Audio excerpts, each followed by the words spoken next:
Your alternative talk radio contact. The Planet. KGRAradio.com.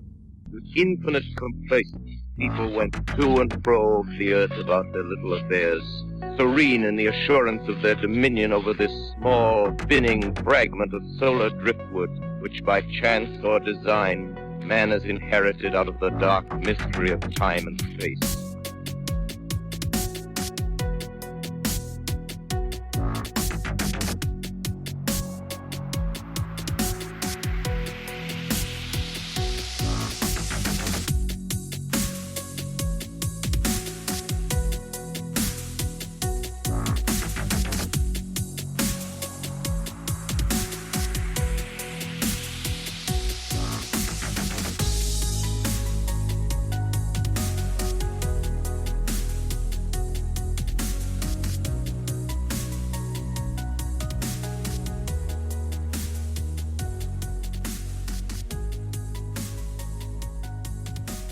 Welcome, everyone, to another episode of Into the Fray. I hope that your Thanksgiving was absolutely wonderful. So the episode you are hearing tonight does have an addendum, and I've aired this for insiders only. It is Jesse and I discussing everything from his Bigfoot sightings in Colorado, a haunted job site, past lives, and an imaginary friend that wasn't quite so imaginary after all. And besides Jesse's Insider episode, which I titled Amalgamation, recent episodes of Insider only content includes The Giant Black Dog, The Craft, and Hatman and the Shapeshifter. So there's plenty of extra content there for anyone that is interested. You simply have to go to the website intothefrayradio.com and click Become an Insider. It is only $4.99 a month or $54 for an entire year. And the second you join, you get access to all Insider content. This Friday, November 30th, I will be once again the guest host for Midnight in the Desert. My guest will be none other than our good friend who we all know and love, John Paul Capice. We will, of course, be talking everything demons. And he does have some new stories to tell and some investigations that he's been going on. So for Midnight in the Desert, you can listen live for free by tuning in 9 p.m. Pacific Standard Time or 12 a.m. Eastern Standard Time. Midnightinthedesert.com is where you go to listen and get more information. Or you can sign up for Time Traveler on their website, midnightinthedesert.com, just like mine, and then that will get you access to all of the archived shows. Again, that is Friday, November 30th, with my guest for the entire show, John Paul Capice. So thanks for listening in to Into the Fray, and now on to Jesse. Hey, Jesse. Thanks for contacting me about all your experiences. Yeah, thanks for talking me into it. Well, hopefully it wasn't too much pressure. I don't ever like to do that to anybody, but of course I feel like, if we're going to get to maybe closer to any of this stuff, then everybody sharing helps quite a bit. And I know we're not going to get to this tonight, and hopefully you're okay with kind of splitting things up. You mentioned that you've had experiences with the Fae. Have you had a chance to listen to some of Pam's experiences? Oh, yeah, those are the ones I gravitate to first. That's like the most interesting. Yeah, okay. I was wondering about that because I think Pam tops the list as far as her experiences and maybe just her demeanor, and maybe people can relate to her. I know I certainly did, even though I've never seen or experienced the Fae, is to my knowledge, but she's the one that I get the most correspondence because she's come on the show and talked to me about what she's seen. Yeah, that was one of my favorite episodes, actually. Yeah. The stuff that she told me, I'm not as well read on the Fae as other things. I just was astounded just listening to some of her stories and, like going to Walmart and seeing things hanging off people's backs and all that. I'm like, this is just incredible and terrifying at the same time. Yeah, I wish I could see stuff like that, but it's not quite that intense usually. Right. I could see it in people's eyes when they have something on them. Really? But yeah, I don't see like black things on them. I just see it in their eyes. Their eyes will shift, or they'll have like slits for eyes. Mm. And yeah, my ex-wife was possessed with the thing in our house, and I could see it in her face. Like her face changed into the thing, the old hag that still comes around. Really? Does it bother me? Yeah. Did you have a chance to listen to, not that I'm trying to make this all about, just my show, but I always talk about the ones that are more impactful to me. Also, the episode Robert. Have you caught that episode? I believe so. Can you remind me?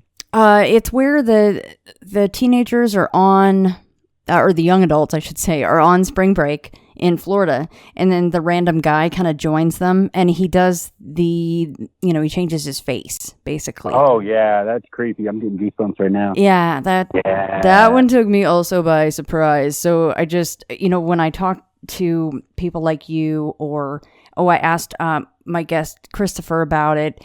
He's been on the show a couple times, and I'm like, what do you think about Robert? Like, what do you think Robert is? I don't know. Like the fact that he was bringing up vampires and stuff makes me think that maybe he was a vampire or something.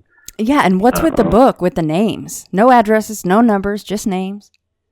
Was it first and last names? That's what I want to know. Like, was it just first name? I can't remember if I asked that, and he said he didn't remember, or I can't even remember now. Because he wasn't looking for that, so he didn't really pay attention to it. Right, and he didn't. And Robert didn't carry a wallet either, which is very odd. And then he said he didn't eat or drink, and I'm like, well, what the hell is that? Yeah, that's another clue, I think. Like, I never really. I mean, I'm open to everything. I don't think certain things don't exist, right? Just because I never experienced them. Right, exactly. That's my thoughts too. I'm like, nothing is too weird or too strange, and I'm not going to laugh at anybody because it's just, I think that's a ridiculous way to think about things. So before we dive into the things that we're going to cover tonight, do you have a history in your family at all of, tales from your parents or tales from your grandparents of them seeing things or experiencing things at all? Not really. My mom will see stuff sometimes, but there's not like it's not like a long history of it. My grandma, I know she like believes in ghosts and stuff, but she's never told me any stories or anything about it. So what sorts of things has your mother seen? Like we moved into this super really bad haunted house, and before we moved in there, she said the place was haunted. She saw somebody up in the window, and she just got that feeling. Right. And yeah, that was like the worst experience of my life, living in that house. See, and now you tease that for everyone, and I'm going to go on the next episode of Into the Fray with Jesse. Sorry, guys. We're going to get to that next time. Yeah, we'll see how far we get here, because there's those few things that you started with, because you went in succession, starting when you were 3. I'm assuming that was your first experience, and we want to cover that. But I suppose seeing a shadow or seeing a face in a window or something before you even move into a house, you're going, oh boy, what have we got going on here? Yeah, she pulled up to the house and saw something up there and was like, yeah, this place is haunted. I was like, yeah, whatever, Mom. Although, I had tons of experiences before that, which I thought she was making up stuff, but it became apparent really quick that there's something nasty in that house. I think there were multiple things. There might have been the ghost of the lady that used to live there. She died in that house. But there was also what I refer to as demons. I don't know what else to call them. Some people call them shadow people, but it was really bad. So mentioning the shadow people, that was the thing that you listed first when you contacted me, was when you were 3, and you said there were, and I like your description because I totally get it, because it's my description of the shadow beings that I saw, whatever the hell they are, right?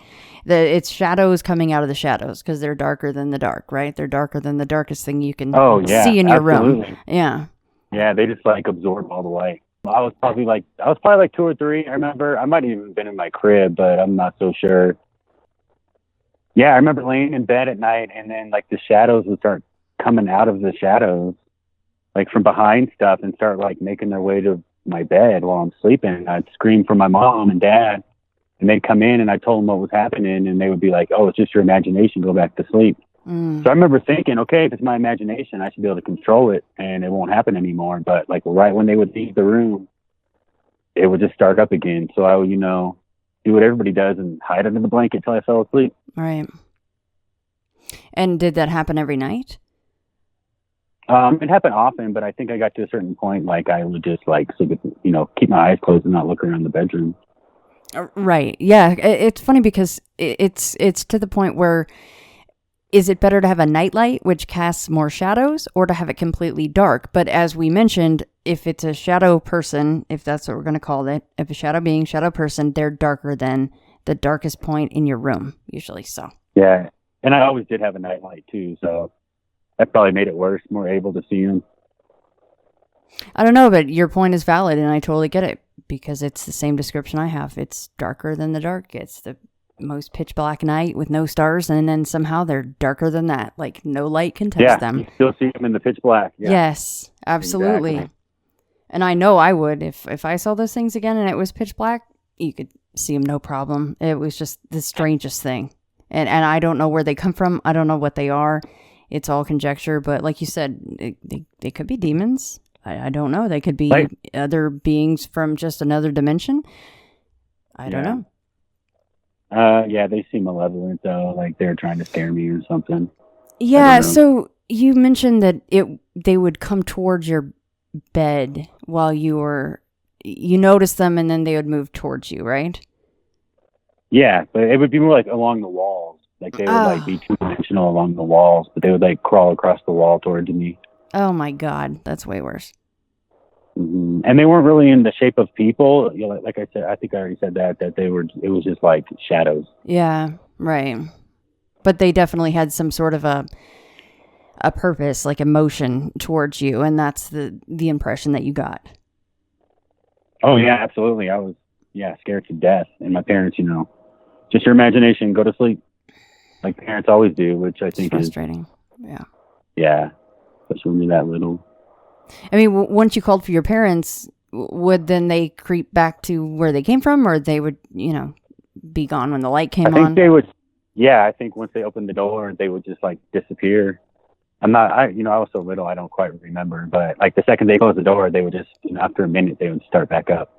Oh, that's that whole trickster element. Like they really are bastards sometimes. They just like to torment, I think. Sometimes, I mean, in some cases. Yeah.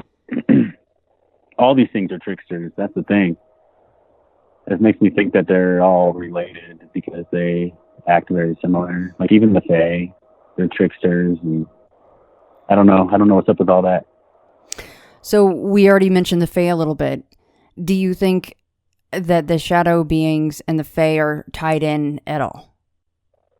Well, I read a book that claims that they're like dark elves and they don't like people, and that's why they do these things. But this book also said that succubus and incubi are also Fae. They just put everything into the Fae category. All right.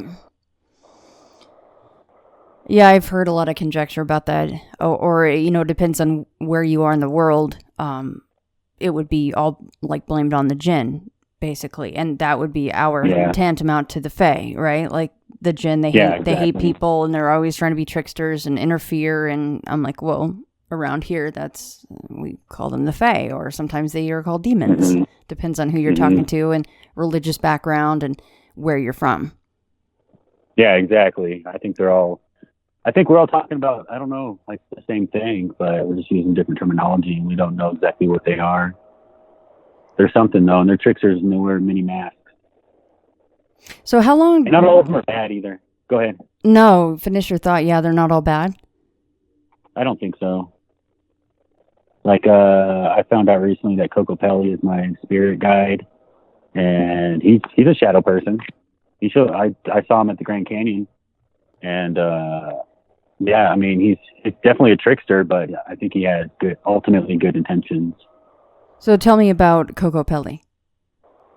I didn't really know who he was. I was going to this energy healer, getting some work done, getting some attachments off of me, because I've always had attachments, so-called demons on me and stuff. And She was like, I hate to tell you this, but Kokopelli is coming into your life to help mix stuff up and, change things ultimately for the better.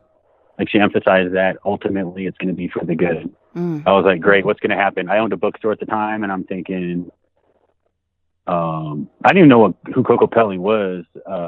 I thought it was just, something that old ladies like to hang up on their walls for decoration. Right. Like, I finally looked into him, and he's like a sower of seeds, like a deity of music, and he likes to play tricks when he does things. Yeah, he's like chaotic neutral, to use D&D terms, or chaotic good, I guess. I'm not sure, but he, I owned a bookstore at the time, so I'm thinking, what is my bookstore going to start doing good or something, But right. all of a sudden, I'm like getting a divorce. I got arrested in Utah. All this crazy stuff happened. I moved around a bunch all of a sudden, and my life is just completely different than what it was a year ago. And supposedly it's for the good. I'm still waiting to see that. Right. So, you're like, well, hopefully that is true. Yeah, I cut all the attachments that I had before, though.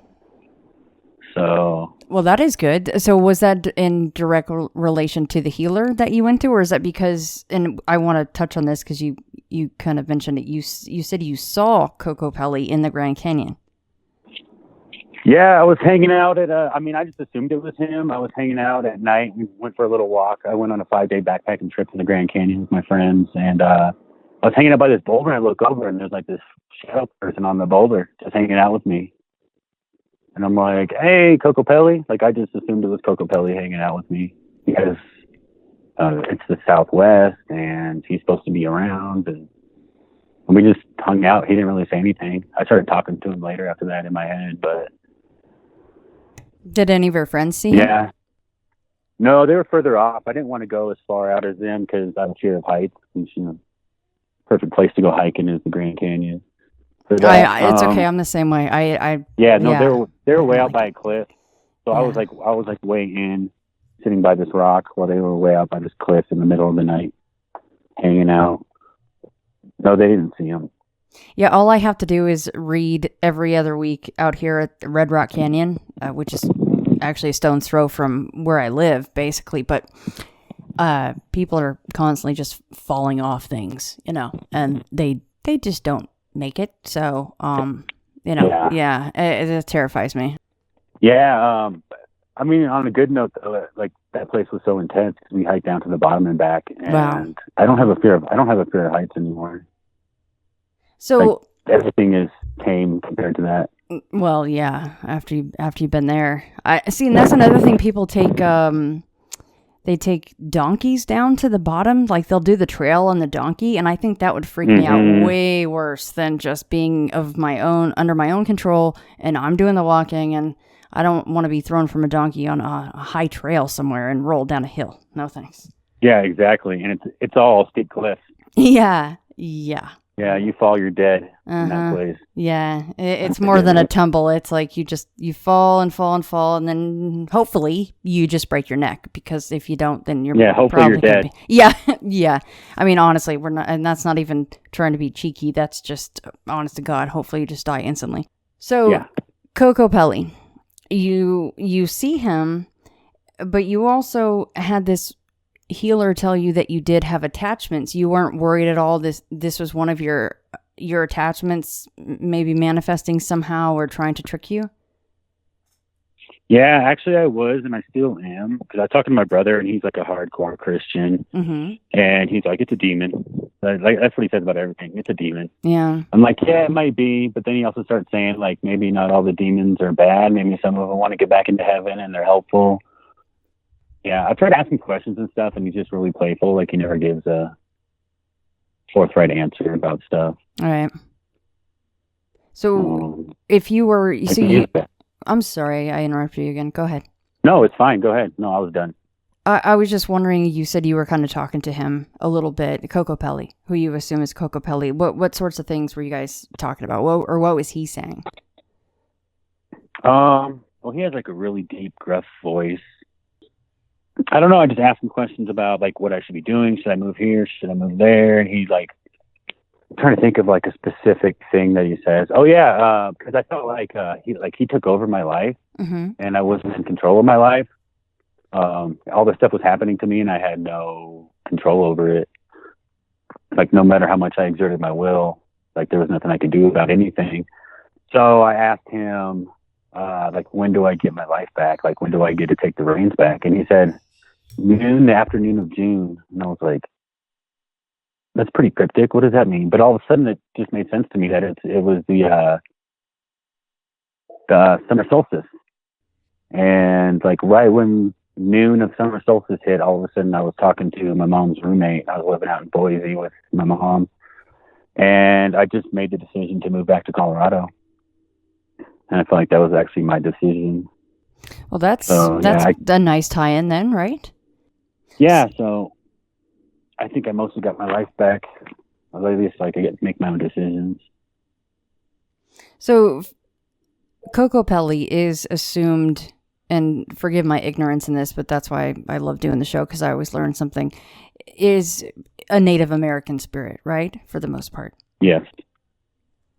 So, yep. I mean, would he be close to or manifest for anyone?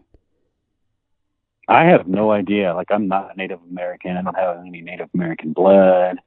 I mean, maybe he just took an interest in me because I'm a bit of a trickster. Yeah. So maybe he just thought me as a kindred spirit. Yeah, and then I ended up moving to Arizona for a couple weeks. It's like, maybe this is where I'm supposed to go. Maybe this is why Kokopelli came into my life. But then I ended up only being there for a couple weeks, and I moved to Idaho for a few months. So I don't know. Was the healer that you saw, was she Native American? I don't think she has any Native American in her, no. That's just really interesting. And I'm not trying to, catch you in something. It's just interesting to me because I just feel like maybe she imparted Kokopelli on you somehow for some specific reason. Even though she said, "Oh, I see him with you," I was just wondering if maybe she kind of pushed that along a little bit at all. Yeah, I mean, she doesn't seem like she would do something like that, like place something on somebody, especially without their permission. Right. I mean, not this bad she's pretty thing. Good at what she does. Yeah.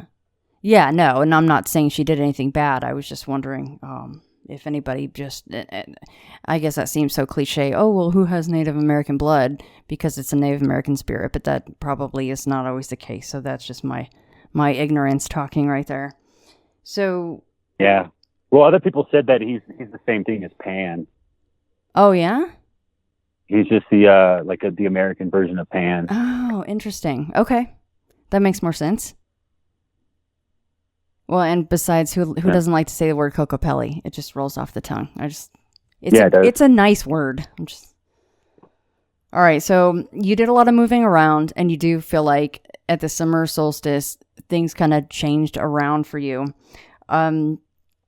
But kind of going back to when you were young, and this is something you wrote to me about, we talked about the shadows coming out of the shadows and creeping towards your bed, and parents are always like, nope, you're just seeing things, go back to sleep.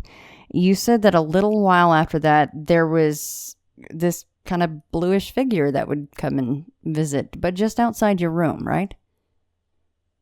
Yes, that was super creepy. He was probably like 3 or 4 feet tall. He was like the size of a kid, probably. From what I remember, I was probably like 3 or 4 years old. Yeah, this glowing blue figure didn't have any kind of features on it. It was just like a silhouette, kind of. It would just stand there and like peek around into my bedroom. I was like, am I really seeing that? Like, what is that? So eventually, I think it only happened like a few times. Eventually, I would be like, Mom, Dad, and it wouldn't say anything. It would just stand there.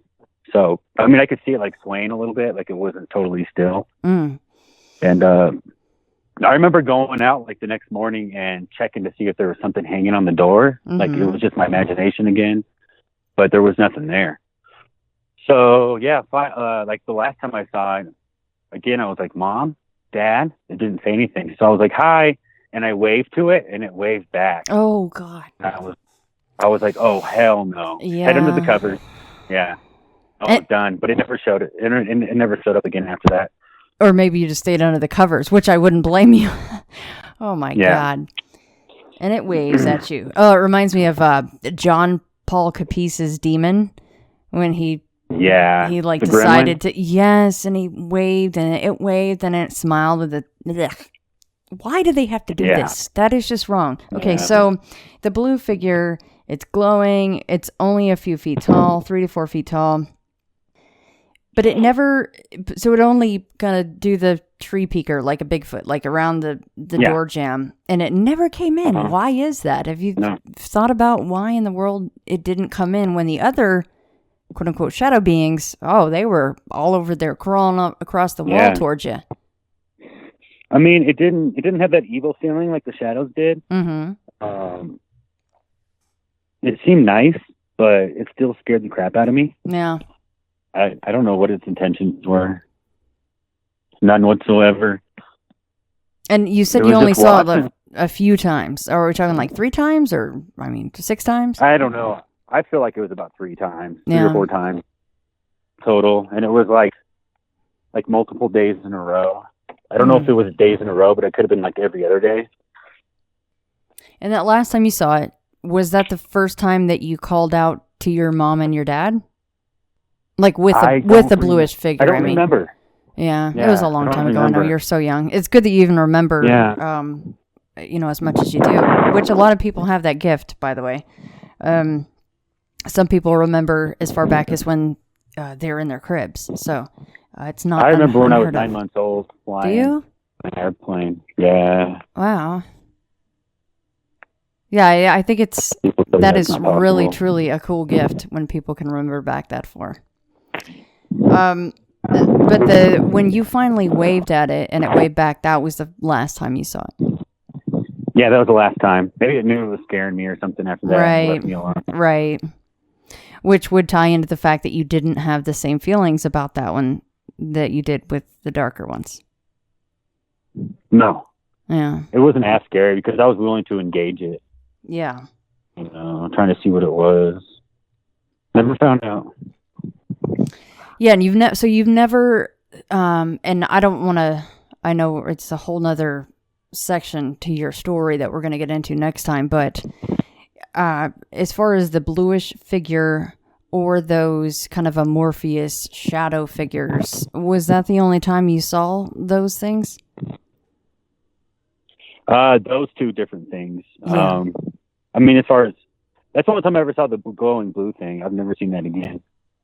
I've seen black things like my whole life. Yeah, right.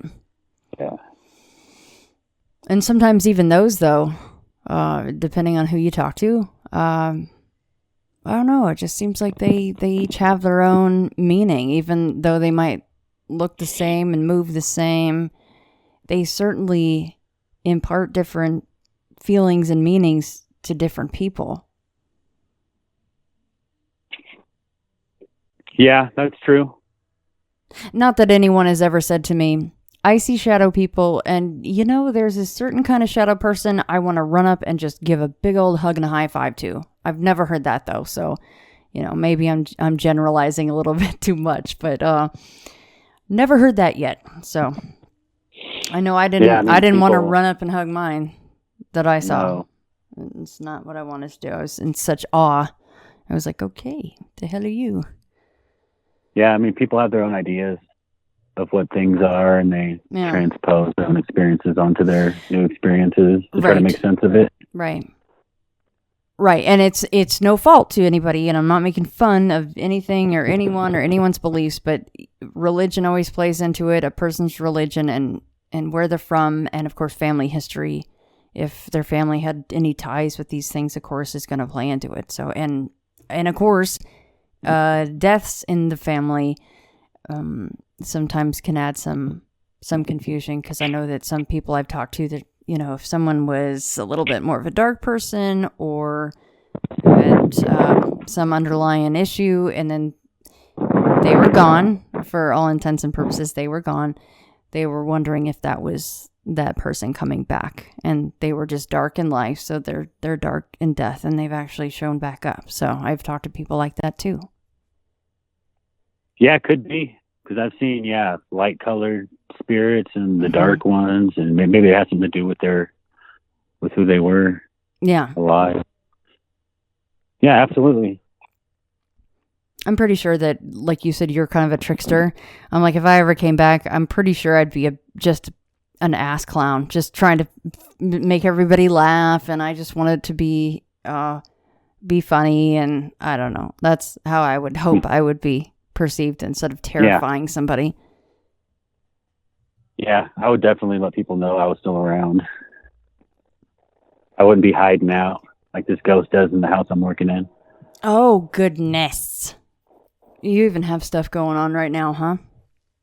Yep. In the place you're working in. So, okay. So, I asked about family history. And before we jump into what I will consider the coup de grace of tonight, because I'm very excited to hear the story, and most people know that I don't call anybody beforehand and hear the stories. I am recording and listening to this at the same time, and that is the unicorn story. Okay, I'm very excited about that. However, do you think, blotting out the question earlier with the family history and all of that, why do you think that you can see and sense all of these things? Why do you think you've had all these experiences? Because I pay attention to my surroundings. I think that's mostly what it comes down to. And I'm inquisitive and intelligent. And yeah, I look around instead of just, being in my head all the time. I'm trying to see what's going on in the world because I don't take anything at face value or for granted. Yeah. Do you, or have you ever used a Ouija board or tarot cards, or, what's your thoughts on all of that kind of thing? Or you're like, well, who needs to tap into that when I have all this going on? Ouija boards, I've never heard good stories. I've never used one myself. Mm-hmm. My friend made a homemade one and we played with it a little bit, but nothing really happened. I think the thing moved I don't know if it moved by itself. I thought he was moving it. Right. But we didn't really mess with it too much. But yeah, I stay away from Ouija boards. When I was going through my divorce, I started dating a witch, and she kind of opened my mind to more, magic and stuff. And I did get some tarot cards. I played with them a little bit. I don't feel like it necessarily opened anything, although the house I was living in then was, really bad. I don't know if that helped or hurt what was going on in that house, and the fact that she was a witch. Even though she was a good witch, I feel like you're still opening yourself to things, and right. they come around. I mean, so you dated a witch, and she said she was a good witch. Do you feel like, or did you know for a fact that all she was into the white witch stuff, right? And not the other side?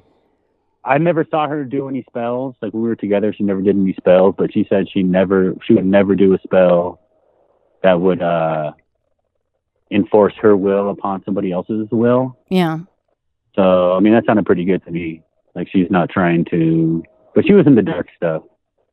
I mean, she wanted to talk to the dead and stuff like that.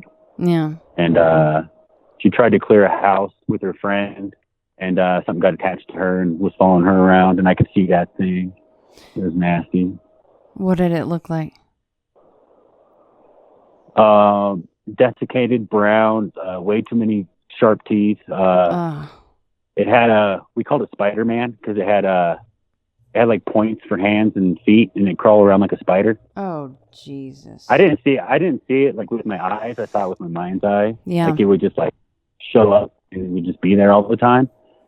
And it would go away, and I would attack it in my mind, and it would go away for a long time, but then it would slowly make its way back. Did she also see it in her mind's eye?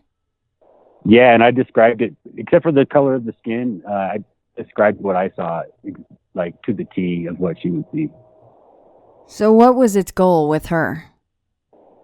To terrorize her. Yeah.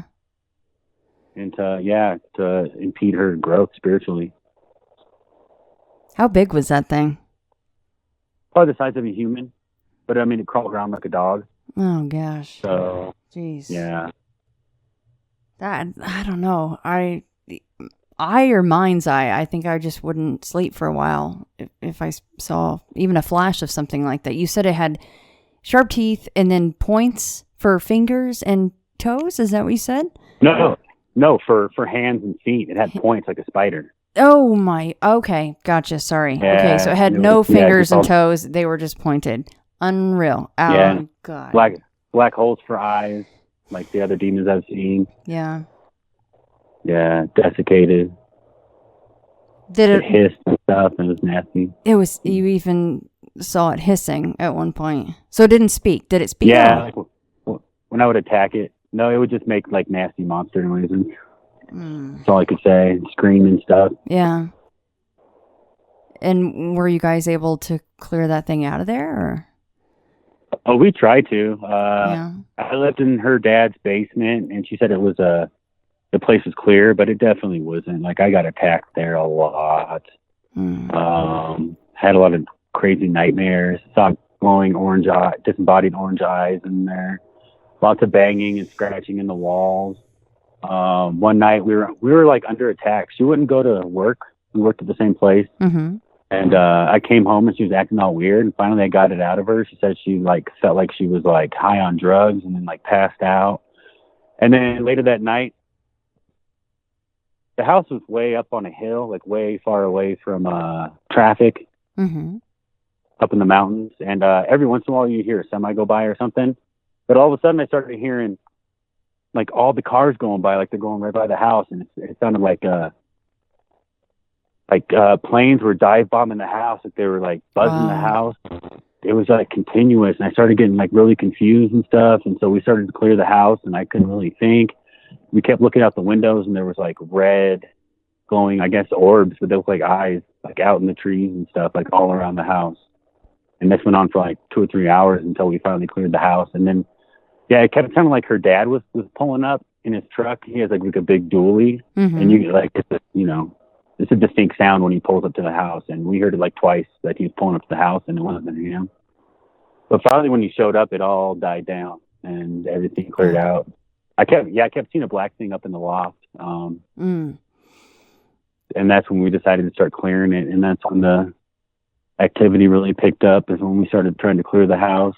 I think I had the sage and she had the Palo Santo, and we were walking around the house trying to clear it. Now, what about her dad? Did he see these things, or did he agree that, yeah, there was stuff going on? Yeah, I mean, he wasn't there when all this was going on. We told him about it when we got home, and he doesn't like her being a witch. She hung a rosary on the wall, and he made her take it down because he has a thing against Christianity as well. So, yeah, I mean, he knows about all this stuff. It doesn't really personally attack him. So all this stuff like stays away from him. Right. So he's protected. So as far as, and that's an interesting aspect of it, you said the house was far away from the freeway or any roads, but at one point it was kind of an auditory attack with traffic and trucks and even planes coming down upon the house is what it sounded like. So what do you make of that whole kind of a auditory attack on you guys? Is that just to stress you out? Yeah, I think so. And like, we were left in like utter confusion, like almost unable to like function. It was, I never experienced anything like that before. And how long had she at that point been practicing witchcraft? I think just like a few years. I mean, it definitely sounded like she had a target on her at some point, especially after trying to do maybe some of the work that she wanted to do. Yeah. I mean, besides that thing that was attached to her, like, she mostly didn't have that many experiences until she started hanging out with me. Really? I guess my energy worker told me that I'm an amplifier for things. Mm-hmm. That's why things always come around me. Well, yeah, and that's why I was asking, besides the family thing, do you feel like things are drawn to you, or that you can experience things more than other people? And you said, well, I pay attention to things more and all of that, but I really do feel like there are some people just kind of born a certain way, and they are receivers or amplifiers, as you said, very rightfully so, that these things just gravitate towards them. Yeah, and I think maybe because I pay attention to them, that they come around even more. Because my boss was telling me at that place I was working, because a lot of stuff was happening to me there. I was getting like attacked at work, being drained and stuff, and I'd have to like leave early because I was under attack. And they told me like just ignore them and they'll go away. I was like, I don't know if you should ignore demons and that's just gonna make them go away. Because I ignored the demons in my house for 9 years and I was an alcoholic, and I think they liked that. So I don't think ignoring them is the right thing to do. I need to learn how to banish them. Yeah. So you found that standing up to things is a more proper course of action. Yeah, it keeps them at bay instead of just letting them, take me over, basically. Yeah. Because then they can just, work their mischief behind closed doors if you don't pay attention to them. All right, so not to change the subject, but that's all right. I'm excited to hear about the possible unicorn sighting that you had. So, and I promise everybody we're going to get to the other tales on another episode. We're going to have Jesse back. He's already agreed, and thank you for that, Jesse. But yeah, if you would please dive into this unicorn sighting. Okay, it's pretty simple. I was about 5 or so, riding in the car with my brother and my mom and my dad. I don't remember where we were going, but we used to always drive past this house that had a bunch of horses. And one day we were driving past this house, and amongst the horses there was a horse with a horn on it. And so me or my brother was like, "Look, there's a unicorn," and my mom and dad were like, "Oh, that's just a horse." And I knew better. Like I knew the difference between a horse and a unicorn at that point. I was like 5. And, one of the horses had a horn. And so, yeah, it was a unicorn. But, I was only 5. So there is a possibility that the horn was strapped to the horse somehow. Mm-hmm. But, it was 33 years ago. Probably like 1985 or so. But, it stuck with me ever since. Like I've always had that idea in my head that I saw a unicorn, and I never really told anybody or anything until my brother and I were hanging out at a bar probably like 9 years ago, and I forgot what we were talking about, but my brother just busted out, "I've seen a unicorn," because people always use unicorn as something that doesn't exist, right? And so he started telling people how he saw a unicorn. I was like, "You remember that?" I can't believe you remember that. So, yeah, I started telling people more and more. Of course, people don't believe me. No one's ever seen a unicorn. And now, how old was your brother at that point? If I was 5, then he was 3. Okay. Well, so you both remember things quite a long ways back, which is impressive. Yeah. So you guys are at a bar 9 years ago, and he brings it up, and you're like, "Hang on a second, you actually remember seeing that thing?" And he's convinced as well then, because that's why it came up. He's like, "I saw a unicorn." Yeah, and I was just talking to him about it the other day just to make sure that he wasn't like making up something, because he is a storyteller. He's right. like, "Yeah, I totally remember that." And he remembers it the exact same way I do. This is a long time ago, but you guys do have a good memory. How far away do you think this unicorn or horse was? Maybe 10 feet. Oh. It was right right up against the fence. Yeah, we were driving right past it, and it was looking right at us. Oh, okay. That's a lot closer than I would have guessed. Okay, yeah. So, and you already brought up something that I was wondering. Maybe it was something strapped to its head. Why people do things, who knows? People do weird shit all the time. But to you guys, to both of you, instantly you're kind of going, "Oh, well, look, a unicorn." You didn't notice a strap or anything abnormal, just a horse with something on its head, basically. I feel like that if that's what it was, I would have remembered that part of it too. Mm-hmm. But I'm not sure because it was so long ago. Right. I remember thinking, no, that's a unicorn. But my parents were like, they didn't see it. So that was part of the mythology. Sorry, go Part ahead. of the mythology of the unicorn is that you have to be like innocent and pure to see them. Right. So, I mean, at that point, I was still innocent and pure. So. Oh, what color was it? I don't remember. I want to say white, but that's how they're always portrayed. Right. Yeah. I'm not sure. I remember it was definitely light colored. If it wasn't white, then it was like blonde or something like that. No, I appreciate your honesty. You're like, well, they're always portrayed in movies and books and such as white, so that might be why I'm remembering it white. So I appreciate you saying that. So it's interesting about your parents. You don't remember them not only not turning and looking at it, but they just didn't see it, you said. I remember them just saying that it's just a horse. Yeah. Yeah, I don't think they turned around to look at it or anything like that. No. And there was other horses running around in there. It was just the one.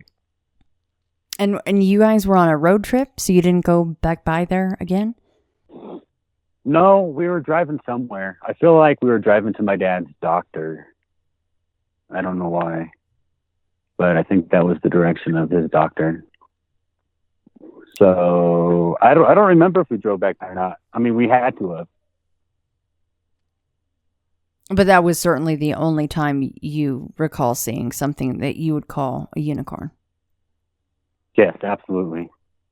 Yeah, it had like the twisty horn. I remember it was like twisty. Wow. Yeah, I mean, unless there was some kind of anomalous photo shoot going on at that particular field, I don't know why your parents wouldn't have seen it, though. And you and your brother, it made such an impression that all these years later, you guys remember it. It's very cool. Yeah. Yeah. It stuck with me. Yeah, I have stuff going on in this house, too. It's not a lot, but yeah. Sometimes it can be unnerving. Okay, so between now and the next time we talk, not that you won't remember. You have a really good memory, obviously, but we'll have to talk about, or at least I'll ask the question, if post-conversation, if this actually got things going a little bit at all to talk about these things tonight. Yeah, I hope so. I love that you say I hope so. I do. I shouldn't say that. Well, no, I get it. Myself, but I get it. Yeah, these things like me. I don't know what it is. They like to come around. Yeah, I look forward to the next time I have 1,001 stories. Well, we got a few of them out tonight, and I thank you for that very much. Tip of the iceberg. I thank you for the opportunity. Yeah, I was a little nervous at first, but I'm surprised how easy it was to talk about these things. I think it feels good to get it out. I've only really had the one tale, but after I told it a few times, I'm like, you know what? It feels so good to talk about this. Yeah. It's good to talk to somebody that has an open mind. That's what I appreciate about this, because I tell everybody that'll listen, but then they're usually like rolling their eyes. Yeah, you get the side eye. I know. I get that too. It really does mean a lot to me when you guys reach out and you're like, hey, I have some stories and I hope that you'd want to talk to me. I'm kind of going, are you kidding? I would love to talk to you. Excellent. Yeah. Again, thank you for the opportunity. Absolutely. It's been a lot of fun. Thanks, Jesse. And let me know, I think I will break my rule. Let me know in between our talk if anything happens. And then that way I just like to make a note. That way we can maybe open with certain things that happen in between. Okay. Yeah. I'll keep my eyes open. Thanks, Jesse. See what happens. Thank you. Have a good night. You too. Thank you so much. Okay. All right. Bye. Bye.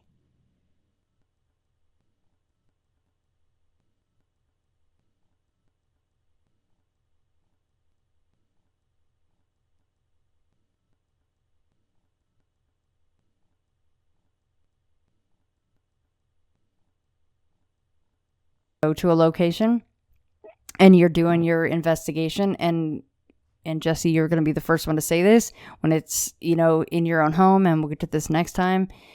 completely different story. I mean, that is supposed to be, sleep is good.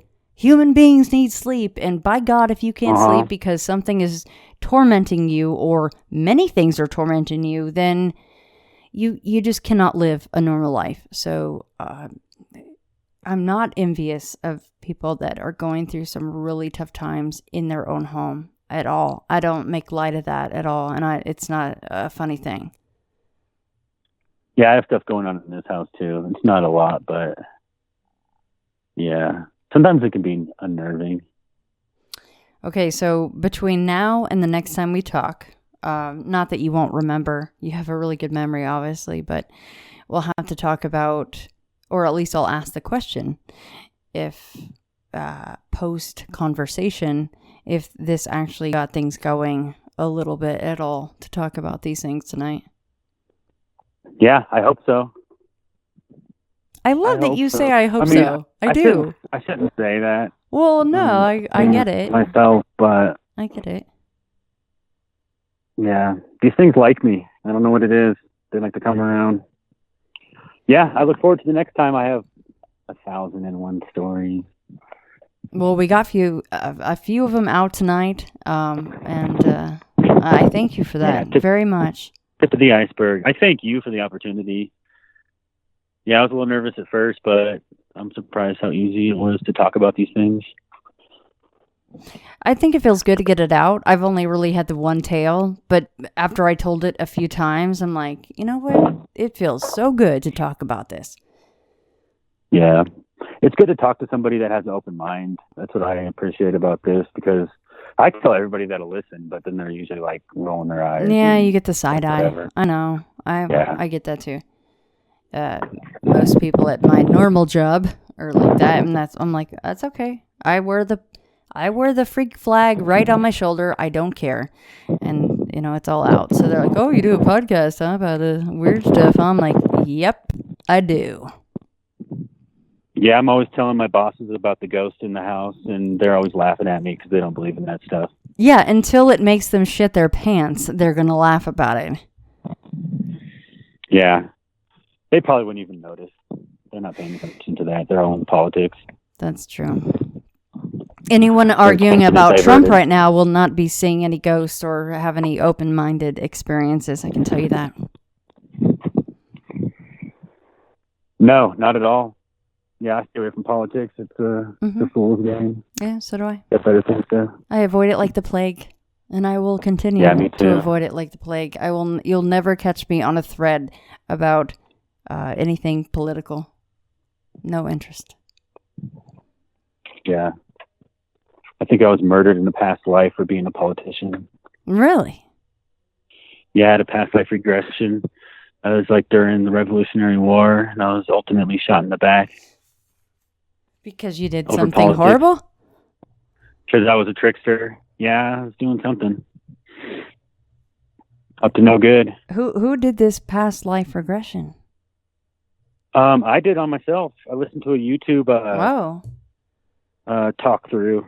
Actually, I had like two at the same time. It was weird. Yeah. I was some kind of politician, rabble-rouser. And I was also a black slave who I was like killed when I was like about 20.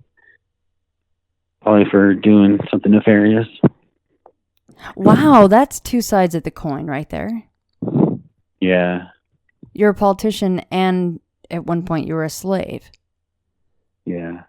I don't know which one came first, because Right. Yeah, the memories came back like kind of intertwined. I mean, they obviously weren't the same life. I was a white guy in one and a black guy in another one. Yeah, it was pretty crazy. They tried to kill me during the Revolutionary War, but they didn't get me till later. Maybe the War of 1812 or something. They came in and shot me in the back, and I died laughing. I was like laughing so hard I was crying as I was dying. You died laughing? There was something ironic about it. So is there any history on or a story of a politician dying while laughing? Is that kind of his moniker? Do you have any idea of who you were? No, or being shot in the back. I was looking up everybody because they yelled my name two different times. The first time when they tried to kill me, James. They yelled James as they were like firing at me, but they missed me. And then they like, I was sitting in front of a fireplace with my back turned to the door, sitting in my chair, like writing or reading something. I had papers in my hands, and then I hear this James, and they kick down the door, and the guy in front shoots me in the back, and I died laughing. My friend thinks it had something to do with the War of 1812, like the British came back to finish the job or something. I looked up all the Jameses I could, and I couldn't find anything. They don't tell how people died back then, and if they did, they'd probably lie about it. Yeah, so, that's true. It's about as nefarious as the papers today. Oh yeah, same thing. Yeah, same thing going on. Yeah, it's all BS. Oh, so what about your slave regression side of it? I mean, were you alive longer? It's funny because it started out as me. I was standing on a porch with some other slaves, and we were like laughing until we were crying, and the same way I died. And then it like fast forwards to me getting pulled away by some white guys, and I'm like calling to the other people for help, and they just like look away. And I had this feeling like they didn't care, but they did. They just couldn't say anything after I, like thought about it for a long time. It's like, cause they'd probably drag them away too if they tried to do anything. So, and I think I was about 20 and they took me. So always with the laughing and the trickster, like you said, right? You're always just lighthearted and positive and laughing. Yeah. I try to be. I think there's definitely always that inside. Even if I come across as serious on the outside, there's always something like that going on the inside. Yeah.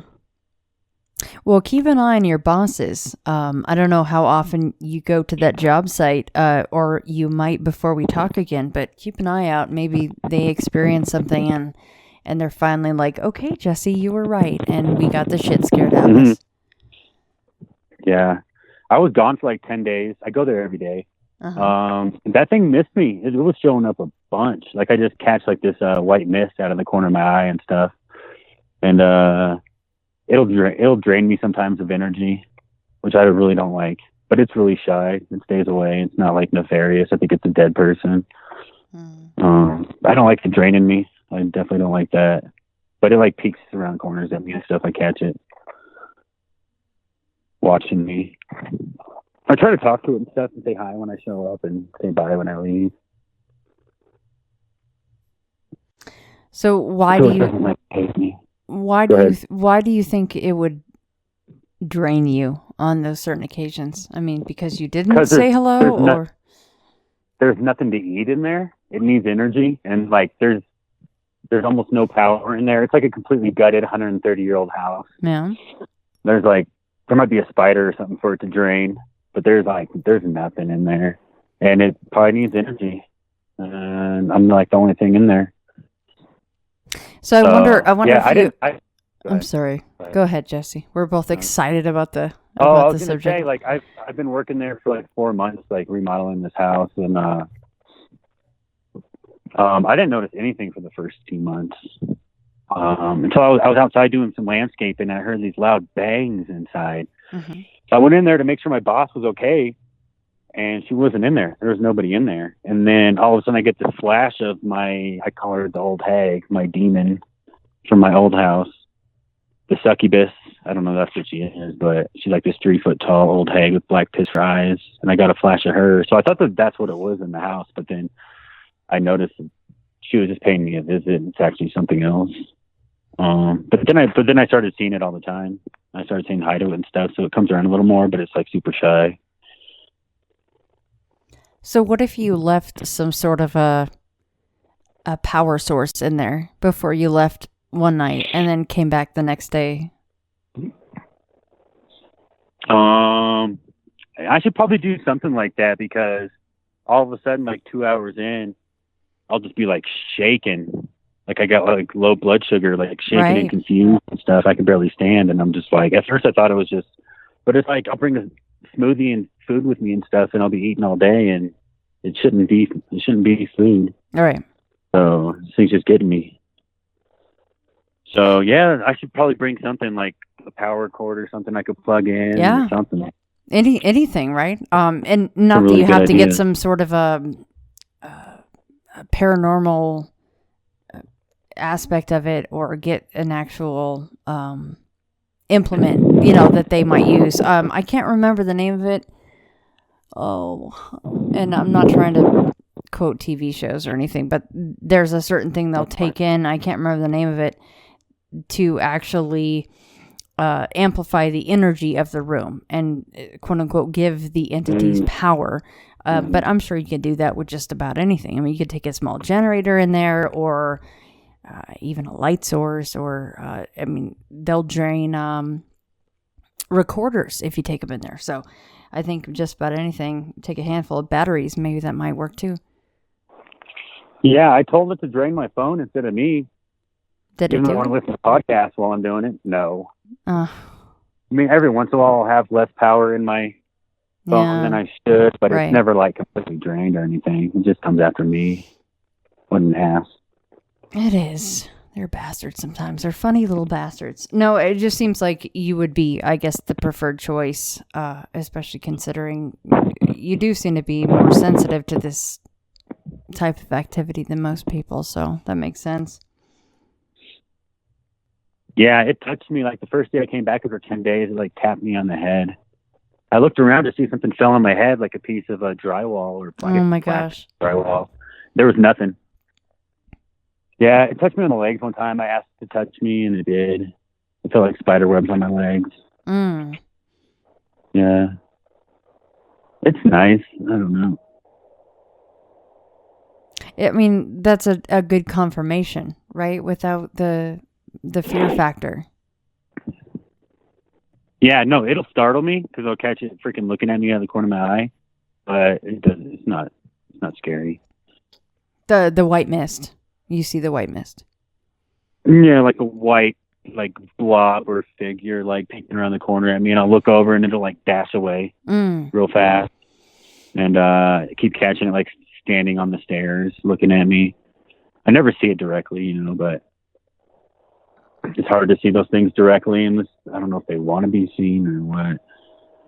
How many people are usually there on the job site at one time? Inside the house? Just me and my boss. It's actually, I work for this older couple that owns a bunch of properties. Uh-huh. And I help them with other properties, but mostly this house that it's right next door to their house that they want to move into eventually. So it's just me and the Russian lady mostly doing stuff. And mostly just me by myself a lot of times. I mean, you certainly seem to be a magnet for this stuff, because nobody else sees this a lot of times. Crazy. No, I'll tell her hey, it's active today, and they just laugh at me. They think I'm crazy. Okay, this sounds but like I don't mind. Sounds like I don't mind telling people. I don't care if they think I'm crazy. No, that's good, because maybe if you bring attention to it, and they are willing to say, yes, I did see something, then there's something to compare and converse upon, right? So there's a shot. And even if it takes months, which I've had this experience, if someone finds out I do the show, months later, they're like, well, it's kind of weird. I did have this one sighting back when I was, 10 or whatever it was. That happens a lot. Yeah. When you start talking about it, people start, all of a sudden memories, starting listening. I just recently got into a podcast a couple months ago listening to them. I never bothered. And I stumbled across Monsters Among Us, and then through his, I found yours. And it's great, because then all these things start coming back, all these memories. Right.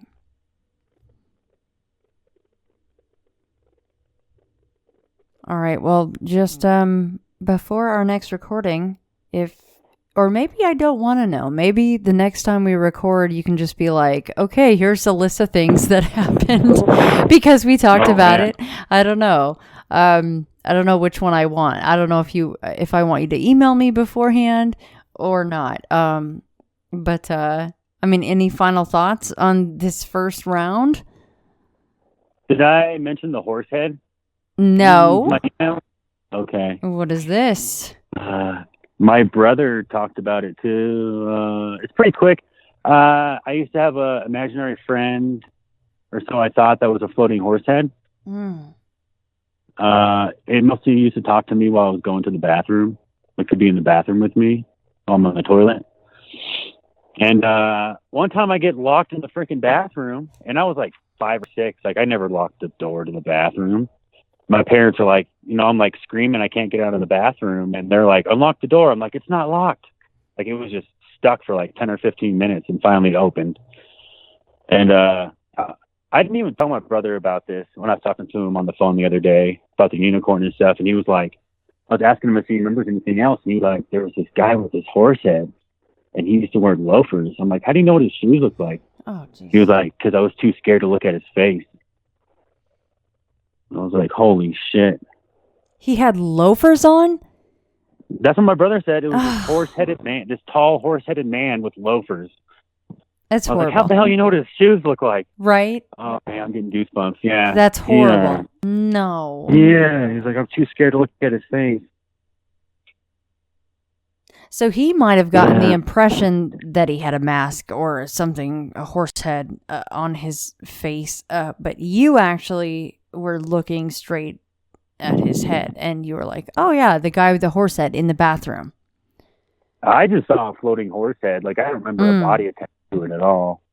I just remember a horse head that would talk to me in the bathroom. Oh my god! I think when I got locked in the bathroom, that was the last time I ever saw it.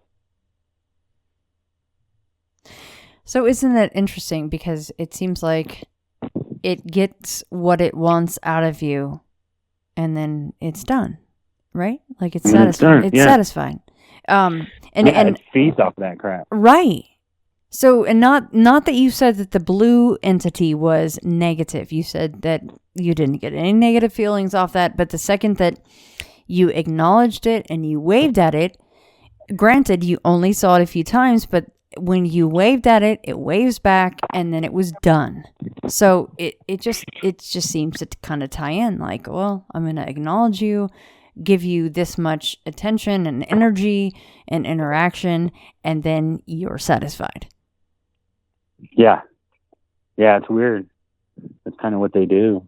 At least when I was younger.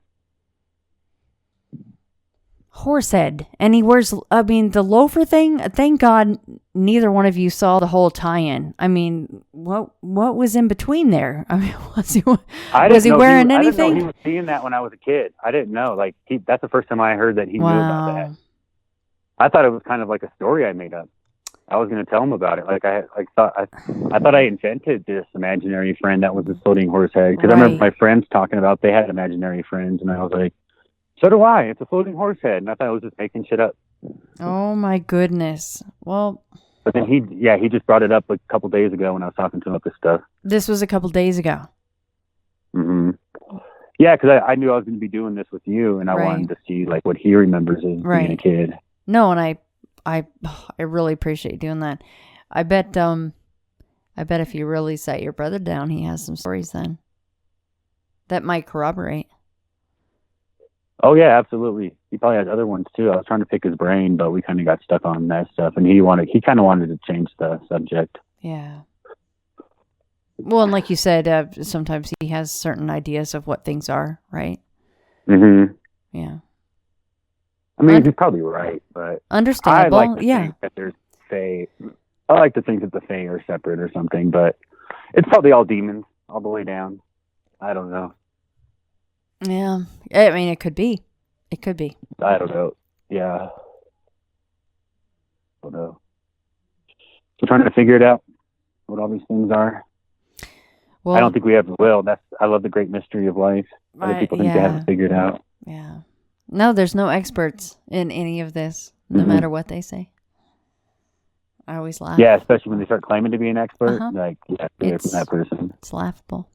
It really is. Yeah. And you hear that a lot in this. I don't care if they're on TV or in some sort of a documentary or they write a book. There are no experts, period. Yeah, that's what I like about the guy Jim down at the Sasquatch Outpost. He's been chasing Sasquatch for years, and he definitely does not claim to be an expert. Because I changed his mind about some stuff, because at first he thought it was just, like a wild ape running around through the woods. Mm-hmm. And I was like, I think it's something else. Like, I think there's more of like a spiritual component to it. Like, why can't anybody find any bodies, and why is it so elusive? And I've seen like the cloaked things in the woods and stuff, and I'm like, that might be a Sasquatch. Maybe that's why they can hide so well. So you mean like the quote unquote the predator aspect? Predator. Yeah. That's what I always say. Uh-huh. Yeah, I've seen those. I have a friend who's seen those before too. Really? Yeah. I just thought it was a trick of my imagination until I started hearing stories about that. And I was like, oh, I never like connected that to like maybe that Sasquatch. So what do you think of the whole, so let's take that and marry it into the Fae and certain portals, or tie it into the water. Do you think that that's all tied in? Bigfoot, 411, the Fae, portals, shimmery things in the woods. Do you think that's all tied in? Yeah, I think it's all tied in, because like UFO is like the modern story of the Fae, like how they snatch people up and they're doing like this messing with people's DNA or something, and taking people for reproduction purposes supposedly, and that's what the Fae used to do, or they still do. And with my experience with the Fae, they're definitely still around, and I don't think things are coming from different planets. I think it's all here, and maybe it's interdimensional. So, yeah, maybe things are jumping through portals, or they just live parallel to us, and they can jump in and out. Yeah. That was my first guess on, because I've been asked many a times, what did you see in the woods when you were 12 or 13? And I'm like, they were there, but they weren't there. Like, they were interacting just enough to where I could see them, and they were like moving their arms and legs, but they weren't interacting with the trees. They didn't have to dodge them or jump over logs or any of that. But they were there. So the whole interdimensional, and people can laugh about that word, but it's a real thing. Like science. It's a real thing. If everyone wants to go, well, what about go look it up. There are other dimensions. Science says it. There you go. We've all been talking about this for a long time, but that's my best guess. Is it was just another dimension. I had a glimpse into it. They bled over to this side, or for a second I had a glimpse into their side. I don't know exactly. Of course I don't know, but that is my best guess. It certainly wasn't Sasquatch related, nothing like that. But that's the closest thing I have for that. How tall were those things? Were they king size? They were around at least 6 feet tall, if not just a little more. They were quite tall. Yeah. Did they look like they were like wearing cloaks, or were they just like silhouettes of people, or what? Silhouettes of people, and they were quite thin. Not super thin, not emaciated or anything, but they were like nice little fit runners, track runners, kind of tall, just running through. And Did they move like people, or did they move different? They move different. And I say that because, and I always say how I didn't have a helmet on. And the reason I say that, and people are like probably going, why does she always say she didn't have a helmet on? If you've ever ridden a four-wheeler or a dirt bike and you have a helmet on with goggles, the goggles are plastic. They're not glass. And obvious reasons, right? If you crash, you don't want glass in your eyes, guys. So it's plastic, and it's almost always dirty and foggy no matter how much you clean it. So I say I didn't have a helmet on because I could actually see something, and that's why I say that. Yeah. But these things were moving as fast as my four-wheeler was riding, and we were hauling ass down this straight dirt road. We knew the roads very well. And I couldn't guess as to a miles per hour. It was a Yamaha Breeze, automatic. I don't know, 25, 30, I don't know. But these things were not running as a person would run. So very striking. And I've said it many a times, 5 seconds can change your life. That's all it takes. Yeah. I have a good 4-wheeler story, but I think I'll save that for next time because it's entangled with that house I moved into. Okay. I have written that down. 4-wheeler story. Okay. I have that written down. Jesse, thanks so much for coming on. It really does mean a lot to me when you guys reach out and you're like, hey, I have some stories and I hope that you'd want to talk to me. I'm kind of going, are you kidding? I would love to talk to you. Excellent. Yeah. Again, thank you for the opportunity. Absolutely. It's been a lot of fun. Thanks, Jesse. And let me know. I think I will break my rule. Let me know in between our talk if anything happens, and then that way I just like to make a note. That way we can maybe open with certain things that happen in between. Okay, yeah, I'll keep my eyes open. Well, I'm so-and-so. I was given this name by my parents. I've been to such and such a college. I've done these things in my profession. I produce a little biography. Buddha says, forget it. That's not true. That's some story. That's all gone. That's all past. I want to see the real you are now. Well, nobody knows who that is.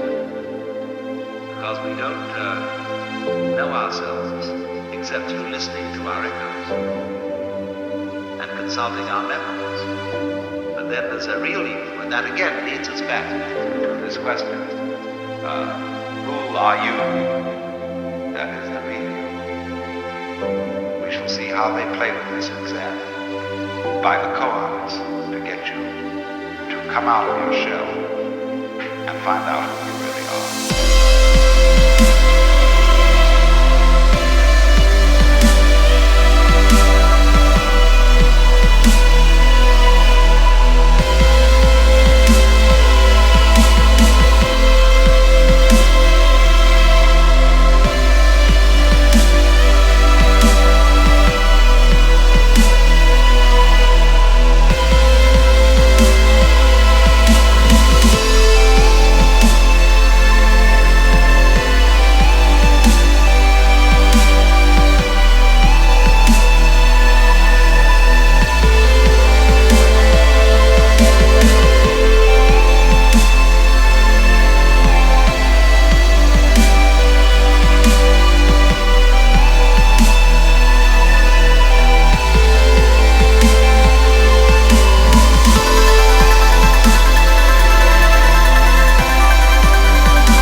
you've settled down in the train to read your newspaper and so on, you are not the same person who a little while ago left the platform.